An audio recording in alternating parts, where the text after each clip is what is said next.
10वें अध्याय का महात्म्य। श्री नारायण जी बोले, हे लक्ष्मी, अब 10वें अध्याय का महात्म्य कहता हूँ, तू श्रवण कर। बनारस नगर में एक धीरज नाम ब्राह्मण रहता था।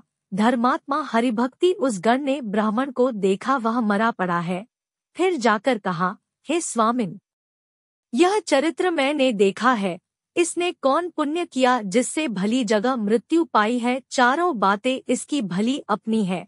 एक बनारस क्षेत्र, श्री काशी जी, गंगा जी का स्नान, संतों का और विश्वेश्वर जी का दर्शन, अन्न का छोड़ना, एकादशी का दिन, यह बात कह सुनाकर इसने कौन पुण्य किया था। तब एक दिन विश्वेश्वर महादेव जी के दर्शन को जाता था। तब गर्मी की ऋतु थी, उसको धूप लगी, घबराया, उसका दिल घुटने लगा, वह मंदिर के निकट गिर पड़ा।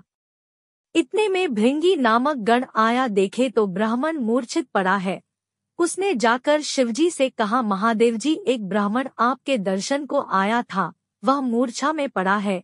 महादेव जी सुनकर चुप ही रहे। महादेव जी ने कहा, हे भृंगी, इसके पिछले जन्म की खबर मैं कहता हूँ। एक समय कैलाश पर्वत पर गौरी, पार्वती और हम बैठे थे। एक हंस मेरे दर्शन के आया। वह हंस ब्रह्मा का वाहन था। ब्रह्मलोक मानसरोवर को जाता था। उस सरोवर में सुंदर कमल फूल थे। एक कमल को लांघने लगा, उसकी परछाई पड़ी, वह हंस अचेतन काला हो गया, आकाश से गिरा। तब उसी समय उसी मार्ग में एक गण आया। हंस को गिरा देखकर गण ने कहा, हे स्वामिन, वह हंस आपके दर्शन को आया था, सो श्याम वर्ण होकर गिर पड़ा है। गण मेरी आज्ञा से हंस को ले आए। हमने पूछा, हे हंस, तू श्याम वर्ण क्यों हुआ? हंस ने कहा, हे प्रभु जी, मैं आपके दर्शन को आया था। मानसरोवर में कमल फूल थे, मैं लांघ कर आया, इससे मेरी देह श्याम हो गई, आकाश से गिर पड़ा। कारण जानता नहीं क्या हुआ है। यह सुनकर शिवजी हंसे। आकाशवाणी हुई कि शंभु जी,